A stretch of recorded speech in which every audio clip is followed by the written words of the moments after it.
Sur le sujet Australie, il y a deux teams. La team qui va te dire qu'elle gagne 10 000 € par mois au bout de 2 semaines, qu'elle a logement payé, nourriture payée et qu'elle arrive à mettre le triple de côté. Et la team qui te dit que tout est hors de prix, qu'il n'y a pas de travail et que tu t'en sors pas financièrement par rapport à la Belgique ou l'Europe en général. Au final, que ce soit l'un ou l'autre, pour moi, c'est complètement faux et mon expérience n'est pas du tout similaire à ça. Alors aujourd'hui, je vais te montrer combien ça coûte vraiment de vivre ici selon mon expérience et aussi l'expérience de la majorité des gens que j'ai rencontrés. Logement, nourriture, transport, sortie, tu vas voir, c'est pas exactement l'image que l'on s'en fait sur Internet. Avant de commencer, je mets un peu le contexte de mon expérience à moi et elle peut évidemment et est certainement très différente de l'expérience de beaucoup de gens qui sont venus en Australie. Déjà, moi j'ai toujours vécu dans le Western Australia, donc sur la côte est de l'Australie, majoritairement à Perth ou dans la campagne aux environs. Enfin, j'ai donc jamais vécu à Sydney, Melbourne, Byron Bay ou ce genre de villes qui sont en général beaucoup plus chères que ici à Perth. C'est pareil, si vous allez en France, à Paris, vous n'allez pas avoir le même coût de la vie que ce que vous allez avoir en plein milieu de la France. Donc je pense que mon budget est un minimum plus petit, mais maintenant l'Australie c'est tellement grand que genre si vraiment votre but est d'économiser de l'argent ou de ne pas trop dépenser, que vous avez peur que ce soit trop cher l'Australie, évidemment, je ne vous conseille pas d'aller dans les endroits les plus hype de Sydney et de Byron Bay parce que vous allez payer beaucoup plus cher que ce que je vais vous annoncer ici. Mais je pense qu'il y a énormément de choix en Australie où se loger, quelle activité faire, sans souriner et en ayant plus ou moins la même expérience que ce que moi j'ai eu. Alors, on va commencer par la plus grosse dépense et la plus stressante, la plus compliquée, le logement. Alors évidemment, tout va dépendre du niveau de qualité de vie que vous souhaitez avoir parce que vous pouvez avoir à peu près de tout en termes de prix et en termes de qualité de logement. Mais je vais vous parler des différents types de logements et ce que moi j'ai expérimenté. Un des endroits par lesquels vous allez certainement commencer votre voyage en Australie, c'est l'auberge de jeunesse. C'est l'endroit parfait pour atterrir, c'est ce qui coûte moins cher, en général bien placé dans les villes, facile pour rencontrer du monde. Lorsque vous préparez votre voyage en Australie, il faut bien que vous gardiez une chose en tête, c'est qu'il y a énormément de gens qui viennent en Australie et il va y en avoir encore plus dans les années à venir et ça vous pouvez malheureusement pas y échapper. Et les auberges de jeunesse n'apparaissent pas comme par magie tous les 2 ans dans les centres-villes des villes, donc elles sont tout le temps surbookées. Donc les auberges de jeunesse c'est pas si peu cher, c'est même vachement cher et je vous conseille de réserver ça bien à l'avance et de réserver suffisamment de temps, 2-3 semaines, 1 mois si vous pouvez trouver une auberge de jeunesse où l'annulation est remboursée. Franchement, réservez beaucoup plus que ce que vous pensez parce que vous allez peut-être vous retrouver coincé sans travail ou en faisant des démarches un peu plus longtemps que ce que vous avez imaginé et puis trouver sans pouvoir booker une auberge parce que tout est booké. Combien de fois ça m'est pas arrivé de revenir en ville un peu à la dernière minute et de n'avoir tout simplement nulle part où dormir parce que toutes les auberges sont bookées et il reste que des auberges où c'est 200 $ la nuit pour un lit dans un dortoir, ce qui est pas possible. Ça c'est pour ce qui est des auberges en ville. Après il y a aussi des auberges à la campagne qui sont généralement beaucoup moins chères. En général je dirais la moyenne et encore ça dépend d'où, comment etc. mais vous êtes aux alentours de 40 $ la nuit, voire 50, voire plus si vous êtes vraiment dans une auberge chère à un moment cher. Et aussi tout dépend de la chambre que vous prenez. Souvent ça va être beaucoup plus cher d'avoir une chambre double si vous voulez tout seul avec quelqu'un.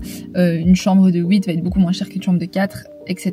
Mais en général autour des 40 $ par jour pour une chambre en auberge quoi. Pour ce qui est des logements à long terme, en tout cas à Perth, vous allez avoir beaucoup plus de facilité à trouver une chambre en colocation et généralement vous pouvez vous en sortir facilement pour une moyenne de 200 $ par semaine. Je pense qu'on peut trouver moins cher, on peut trouver énormément, vraiment beaucoup plus cher évidemment si vous voulez. Mais je dirais que en tout cas en ce moment 200-250 $ par semaine vous êtes large et vous pouvez avoir une très bonne colocation à Perth. Après si vous voulez un appart tout seul évidemment il faut augmenter les prix et il y a aussi une grosse crise du logement. Et donc que ce soit à Sydney, à Melbourne ou à Perth, si vous allez faire la file, attendre des visites avec 50 personnes avec vous en même temps, il va falloir un bon dossier et vous allez souvent devoir payer des cautions très chères.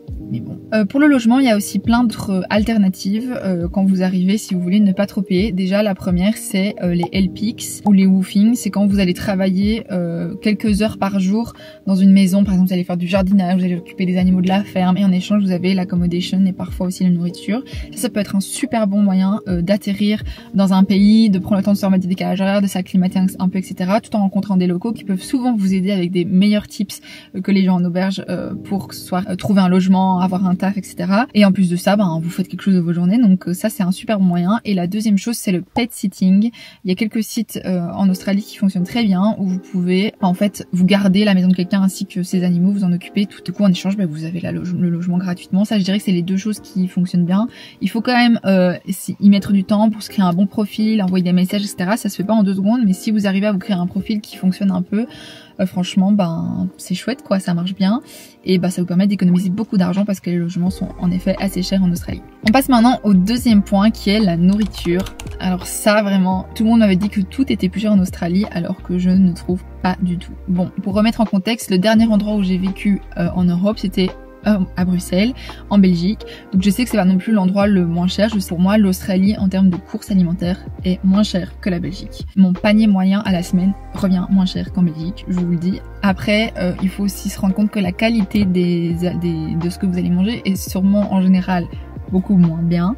En tout cas, ça c'est mon opinion personnelle. Peut-être que d'autres gens vous diront d'autres choses, mais pour moi, on mange moins bien en Australie que ce qu'on mange en Belgique, que ce qu'on mange en France, à moins que vous alliez directement sourcer chez des fermiers, des producteurs. Alors là, évidemment, ce sera bon, mais je veux dire, en supermarché, déjà, il n'y a pas beaucoup d'options, c'est pas très sain. Et ben c'est pas incroyable, mais pour le coup je trouve que c'est moins cher que chez nous. Dites-moi si ça vous intéresse que je fasse une vidéo où je vous emmène avec moi à faire les courses en Australie et où je vous montre combien je paye. Bon là je pars en vacances donc je vais pas refaire des courses en Australie avant un petit bout de temps, mais en général avec un panier rempli quand j'étais en ferme, donc c'est le moment où je mangeais le plus, où je mangeais vraiment 2 repas complets par jour, un petit déjeuner, des snacks, vraiment où je me faisais vraiment plaisir, comptez pas, j'étais à 100 $ par semaine. Donc ce qui fait à peu près 60 € par semaine de courses. Après il y a des tonnes de vidéos sur TikTok de gens qui vous détaillent les courses qu'ils ont et combien ça a coûté, franchement allez voir. Mais pour moi c'est vraiment pas le plus cher, au contraire. Point numéro 3, les transports. Alors Perth c'est une ville qui est pas super bien desservie en transport en commun par rapport à Sydney ou à Melbourne évidemment. On peut se débrouiller vachement sans voiture, il y a quand même des bus, certes c'est beaucoup moins efficace qu'à Bruxelles, vous allez avoir un bus par heure en fonction de là où vous habitez, il y a 2 lignes de train, mais vous pouvez quand même vous en sortir et je dirais que c'est à peu près les mêmes prix que chez nous. Enfin non, en Belgique là on a le truc à 12 € quand t'es en dessous de 26 ans, bon ici c'est plus cher, mais par rapport à la France je sais que c'est quand même moins cher ici, que le prix des tickets à l'unité sont moins chers, il y a moyen d'avoir des abonnements, d'acheter une carte, d'avoir des réductions. Pour ce qui est de la voiture, sachez que si vous achetez une voiture, vous ne reviendrez jamais en arrière parce que l'Australie est un pays qui est construit pour les voitures.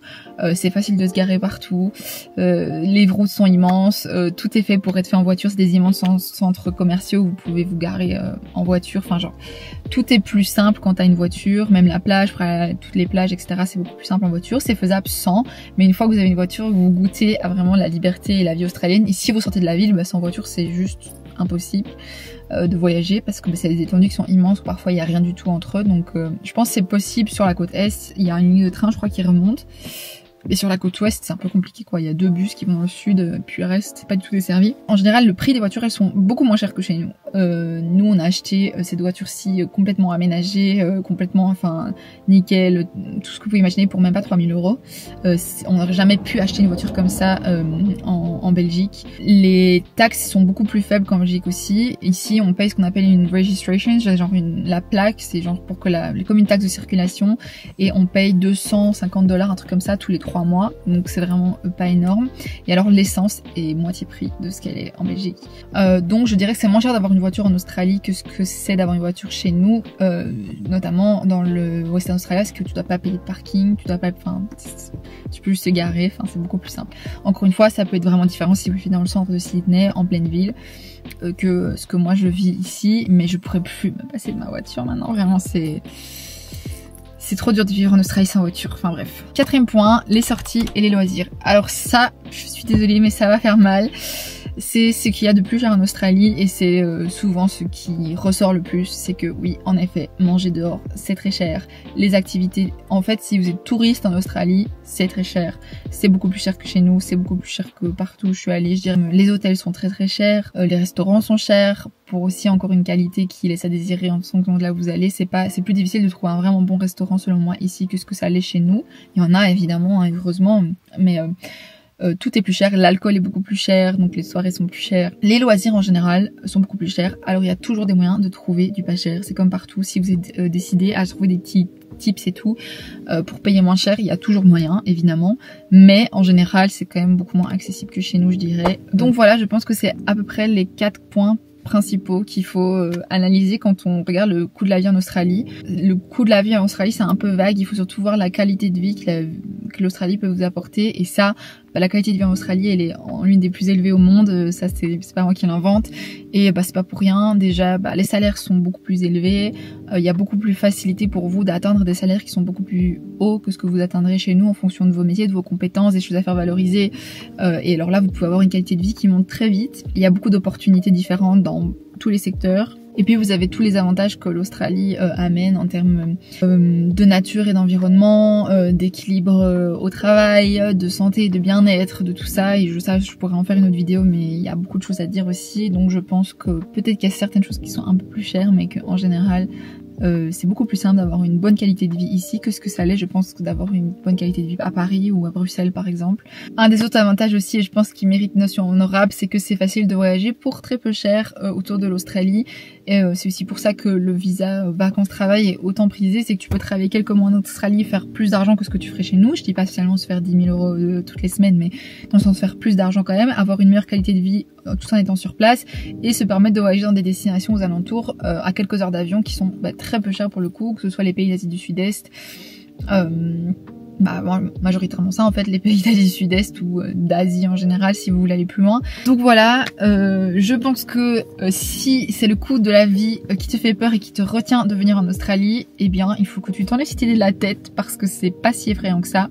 C'est en tout cas à l'heure actuelle et je pense pour les 2 années à venir au moins, toujours un bon plan de venir en Australie au niveau financier et surtout au niveau de la qualité de vie et de ce qu'elle peut t'apporter de positif. Donc voilà, j'ai déjà fini avec cette vidéo, j'espère qu'elle t'aura éclairé sur la situation du coût de la vie en Australie. N'hésite pas à me laisser tes questions en commentaire s'il y a une des interrogations à laquelle je n'ai pas répondu, je me ferai un plaisir de te répondre pour t'aider à faire ton choix de venir ou pas en Australie. Dites-moi s'il y a une autre vidéo sur ce sujet-là qui vous intéresse, que ce soit sur les salaires en général, la qualité de vie, les avantages, les inconvénients, enfin je pense qu'il y a énormément de sujets à aborder en général et que c'est des sujets aussi qui intéressent beaucoup parce qu'il y a énormément de gens qui veulent venir en Australie et je les comprends, j'ai fait partie de ces gens-là il y a 3 ans. Et voilà, n'hésite pas à me dire si toi aussi t'es d'accord avec moi ou si t'as une expérience différente en Australie. Je vous dis à très bientôt pour une nouvelle vidéo et n'oubliez pas de vous abonner. Ciao!